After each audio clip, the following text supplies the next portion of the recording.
ಏನೋ ಯುದ್ಧ ಕಾಲ ಶಸ್ತ್ರಾಭ್ಯಾಸ ಅಂತ.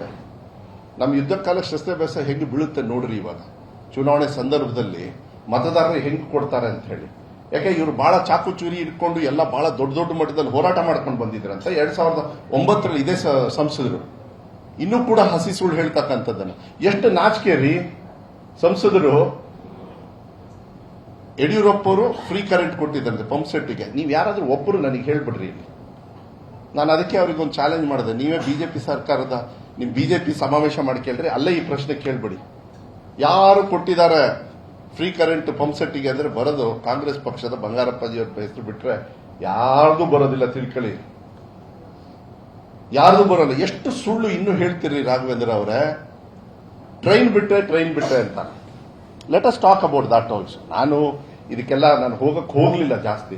ಫಸ್ಟ್ ಟ್ರೈನ್ ತಂದಿದ್ದ ತಾಳಗುಪ್ಪದವರೆಗೂ ಮೀಟರ್ ಗೇಜ್ ಇದ್ರೂ ಕೂಡ ಬಂಗಾರಪ್ಪಾಜಿಯವ್ರು ತಿಳ್ಕೊಳ್ಳಿ, ಲಲ್ಲು ಪ್ರಸಾದ್ ಯಾದವ್ ಅವರು ಇದ್ದಾಗ. ಹೌದಲ್ಲ, ಬಂಗಾರಪ್ಪಾಜಿಯವರು ನಿಮಗೆ ಮಾತಾಡಿದ್ದಾರೆ. ಬಂಗಾರಪ್ಪಾಜಿಯವ್ರು ಸೋತ್ ಬಳಿ ಇವ್ರು ಹಸಿರು ಫ್ಲಾಗ್ ಮಾತ್ರ ಇಟ್ಟವ್ರು. ಇವರು ಹಸಿರು ಫ್ಲಾಗ್ ಇಟ್ಟವ್ರು. ತಂದಿರೋದು ಬಂಗಾರಪ್ಪಾಜಿಯವ್ರು ತಿಳ್ಕೊಳ್ಳಿ.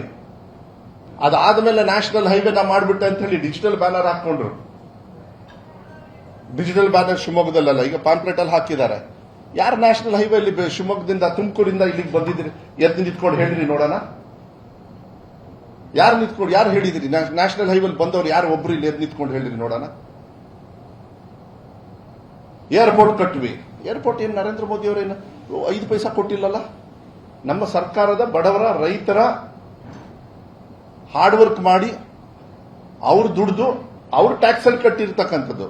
ನರೇಂದ್ರ ಮೋದಿ ಅವರು ಬಂದು ಹಸಿರು ಫ್ಲಾಗ್ ಹಾಕಿರೋದು ಅಷ್ಟೇ. ಅವ್ರ ಪ್ಲೇನ್ ಲ್ಯಾಂಡ್ ಆಗಿದ್ದು ನಮ್ಮ ಟ್ಯಾಕ್ಸ್ ದುಡ್ಡಲ್ಲೇ. ಹೇಳ್ಬಿಟ್ರು ಹವಾಯಿ ಚಪ್ಪಲ್ ಹಾಕೊಂಡವ್ರು ಹವಾಯಿ ಜಾನಲ್ಲಿ ಹೋಗ್ಬೇಕಂತೆ. ಅಯ್ಯೋ, ಒಂದೊಂದು ಕೋಟಿಗೆ ಎಷ್ಟೆಷ್ಟು ಕೋಟಿ ಖರ್ಚು ಮಾಡ್ತಾರೆ ಇವ್ರು. ಹವಾಯಿ ಚಪ್ಪಲ್ ಅವ್ರನ್ನ ಹೋಗ್ಬಿಟ್ಟು ಏರೋಪ್ಲೇನ್ ಹತ್ತಿಸ್ತೀನಿ ಅಂತ ಬುಳ್ಳೆ ಬಿಡ್ಕೊಂಡು ಮತ ಕೇಳ್ತಾರಲ್ಲ, ಇದು ಸರಿನಾ? 15 ಲಕ್ಷ ಅರ್ಜಿ ಹಾಕಿ ಕೂತ್ಕೊಂಡಾರೆ ಬಿಜೆಪಿ ಅವರೇ. 5 ಪೈಸಾ ಬಂದಿಲ್ಲ. 2,000 ರೂಪಾಯಿ ನಮ್ದು ಮಾತ್ರ ಹೋಗಿರೋದು. ನಾಚಿಕೆ ಆಗ್ಬೇಕು. ಗ್ಯಾಸ್ ಸಿಲಿಂಡರ್, ಪೆಟ್ರೋಲ್, ನಾನು ಇದನ್ನೆಲ್ಲ ಮಾತಾಡಿದ ಮೋಸ್ಟ್ಲಿ ನಿಮ್ಗೂ ಬೇಜಾರಾಗ್ಬಿಡುತ್ತೆ. ಯಾಕಂದ್ರೆ ನಿಮ್ ಪೆನ್ನಲ್ಲಿ ಅದು ಅಕ್ಷರನೇ ಅಳಿಸೋಗ್ಬಿಡ್ತಾವೆ. ಹಿಂಗೆ ಬರಿತಾ ಇದ್ದಾಗ ಹಿಂದೆ ಅಳಿಸ್ಕಿಂತ ಹೋಗ್ಬಿಡ್ತಾವೆ. ಯಾಕಂದ್ರೆ ಅಷ್ಟೊಂದು ಹೀನಾಯವಾಗಿ ಆ ಮಟ್ಟಕ್ಕೆ ಬಂದ್ಬಿಟ್ಟಿದ್ದಾರೆ. ಅದಕ್ಕೆ ನಾನು ಹೇಳೋದು, ಮತನ ಕೇಳಬೇಕಾದ್ರೆ ಸುಳ್ಳು ಹೇಳ್ಕೊಡ್ತಕ್ಕಂಥ ವ್ಯವಸ್ಥೆ ಏನು ಬಿಜೆಪಿಯವ್ರಿಗೆ ಮುಂಚೆನೂ ಕೂಡ ಆ ಸ್ವಾರ್ಥ, ಕೆಟ್ಟ ಬುದ್ಧಿ, ನೀಚ ಬುದ್ಧಿ ಇದೆ. ಅದನ್ನು ಬಿಟ್ಟು ನಿಮ್ಮ ಬಿಜೆಪಿ ಮನೆಯಲ್ಲಿ ಹೋಲಿಸಿದೆ. ನರೇಂದ್ರ ಮೋದಿಯವ್ರ ಫೋಟೋ ಬಗ್ಗೆ ಚರ್ಚೆ ಆಗಬೇಕಂತೆ. ಅದು ಈ ಚುನಾವಣೆಗೆ ಮತ ಹಾಕಬೇಕ ಜನರು ಇವ್ರ ಮುಖಕ್ಕೆ. 15 ಲಕ್ಷ ಬಂದಿಲ್ಲ, ಟ್ಯಾಕ್ಸ್ ಜಾಸ್ತಿ ಮಾಡ್ಯಾರ. ಇಡ್ಲಿಗೂ ಟ್ಯಾಕ್ಸು. ಈಗ ನಾವೆಲ್ಲ ತಂದಿಲ್ಲ, ಅದಕ್ಕೆಲ್ಲ ಇಡ್ಲಿ ಟ್ಯಾಕ್ಸು, ಒಂದು ಕಾಫಿ ಟ್ಯಾಕ್ಸು, ಉಸಿರಾಡಿದ್ರೆ ಟ್ಯಾಕ್ಸು, ಧರ್ಮದ ಮೇಲೆ ಏನೋ ಟ್ಯಾಕ್ಸ್ ನ ಪಾಲ್ ಮಾಡ್ಬೇಕಂತೆ. ನೀವು ಒಪ್ತೀರಾ? ಹಂಗಾರೆ ಈ ದೇಶದಲ್ಲಿರೋ ಆಕ್ಸಿಜನ್ ಮಾಡಿಬಿಡ್ರಿ. ಒಂದು ಧರ್ಮಕ್ಕೆ ಇಷ್ಟು ಪರ್ಸೆಂಟ್, ಇವ್ರಿಗೊಂದಿಷ್ಟು ಪರ್ಸೆಂಟ್ ಈ ಆಕ್ಸಿಜನ್ ಪಾಲ್ ಮಾಡಿಬಿಡ್ರಿ.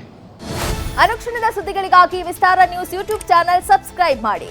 ಹೊಸ ಸುದ್ದಿಗಳ ನೋಟಿಫಿಕೇಶನ್ಗಾಗಿ ಬೆಲ್ ಐಕಾನ್ ಕ್ಲಿಕ್ ಮಾಡಿ. ಲೇಟೆಸ್ಟ್ ಅಪ್ಡೇಟ್ಸ್ಗಾಗಿ www.vistaranews.com ವೆಬ್ಸೈಟ್ಗೆ ವಿಸಿಟ್ ಮಾಡಿ. ಅಂಗೈಯಲ್ಲೇ ಜಗತ್ತಿನ ಸುದ್ದಿ ತಿಳಿಯಲು ವಿಸ್ತಾರ ನ್ಯೂಸ್ ಕನ್ನಡ ಆಪ್ ಡೌನ್ಲೋಡ್ ಮಾಡಿ.